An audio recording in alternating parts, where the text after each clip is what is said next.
Hola a tots i a totes. Avui a la classe de llenguatge parlarem sobre les indicacions de moviment. Les indicacions de moviment ens diu la velocitat de la pulsació de les cançons. Per mesurar les pulsacions, el que fem servir generalment és un metrònom. Un metrònom és un aparell, avui en dia una aplicació que es podem descarregar, que podem consultar al Google. Si posem metrònom i sortirà com una espècie d'aplicatiu a la primera cerca, que ens compta o que ens marca la quantitat de pulsacions per minut, és a dir, quantitat de bips, de sons que fa en un minut. Per això, si li posem a 60, sona una pulsació cada segon. En canvi, si ho posem a 120, sona 2 pulsacions cada segon, perquè 120 hi ha el doble de 60. Però tornant a la velocitat de la pulsació, un compositor ens pot indicar la velocitat d'una peça a través de la indicació metronímica, és a dir, amb la quantitat de pulsacions per minut amb el metrònom, indicant-nos la figura rítmica i la quantitat de pulsacions que hi ha en un minut, que seria com l'exemple, en aquest exemple que tenim aquí, doncs ens diu que la negra va 184 pulsacions o s'interpreta a 184 pulsacions per minut.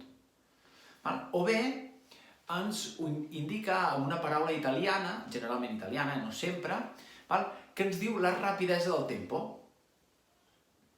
Aquesta rapidesa pot ser lenta, pot ser ràpida, moderada, ni ràpid ni lent. Però si tenim una pulsació lenta, ens podem trobar una paraula que sigui lento o largo, que és aproximadament entre 40 i 60 pulsacions per minut. Ens podem trobar un adagio, que també seria entre 60 i 75 pulsacions per minut. Si la pulsació és moderada, és una miqueta més ràpida, però no és ràpida del tot, ens podem trobar un andante, que l'andante es diu així perquè vindria a ser el ritme que nosaltres caminem normalment, entre uns 77 i 100 pulsacions per minut, o un moderato, que estaríem parlant entre 109 i 120 pulsacions per minut. Si la pulsació d'aquestes peces és ràpida, ens podríem trobar allegros o prestos. N'hi ha d'altres de noms, però aquests són els més generals i els que més es repeteixen. Bé, doncs, què millor manera de posar un exemple de cada un d'aquests 6 tempos o moviments que us he proposat. Comencem, doncs, vinga. Començarem, doncs, amb un largo.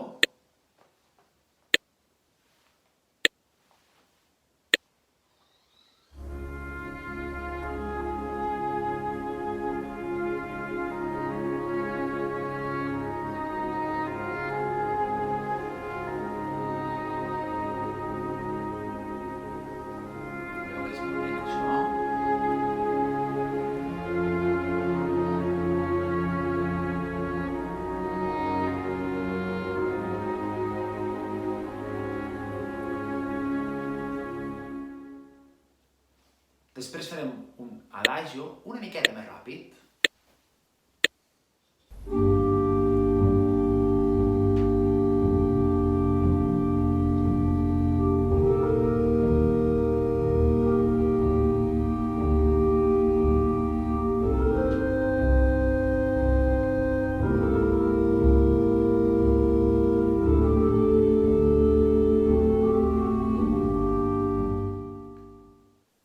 Ara faríem un andante.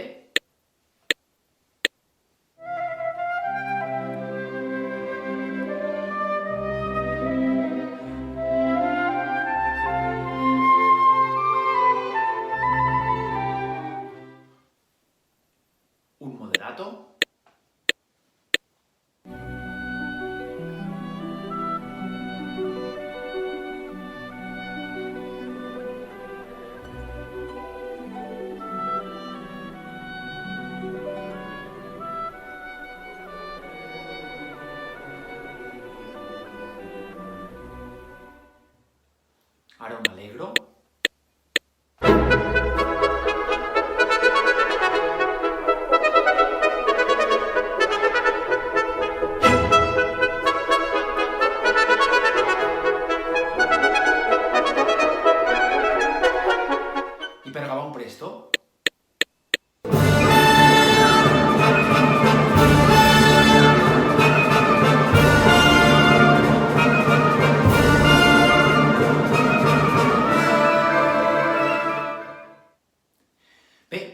fins ara el que hem vist són moviments regulars, és a dir, que des del principi fins al final sempre tinguin la mateixa pulsació.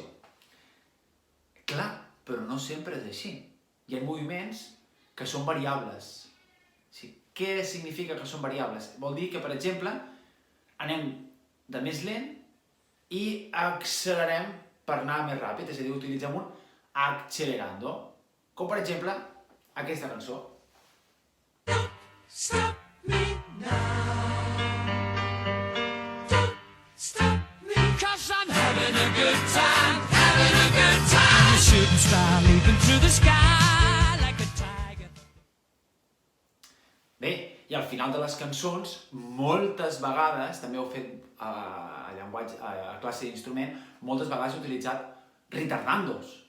Significa que cada vegada vas enlentint el tempo de la pulsació.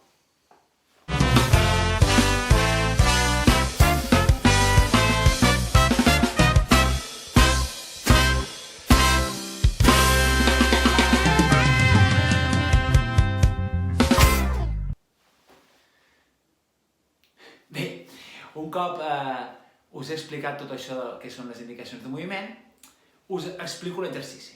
L'exercici que hem de fer avui és que jo us proposo aquestes 3 cançons, Mon oncle, Chorus Line The One i la cançó de crèdits d'Hotel Transilvània, i vosaltres ho heu d'escoltar i m'heu d'indicar en quin ordre, segons el seu tempo de ràpid a lent, estan ordenats. És a dir, primer m'heu de dir quina és la que té la pulsació més ràpida, després la segona més ràpida i per últim la que té la pulsació més lenta.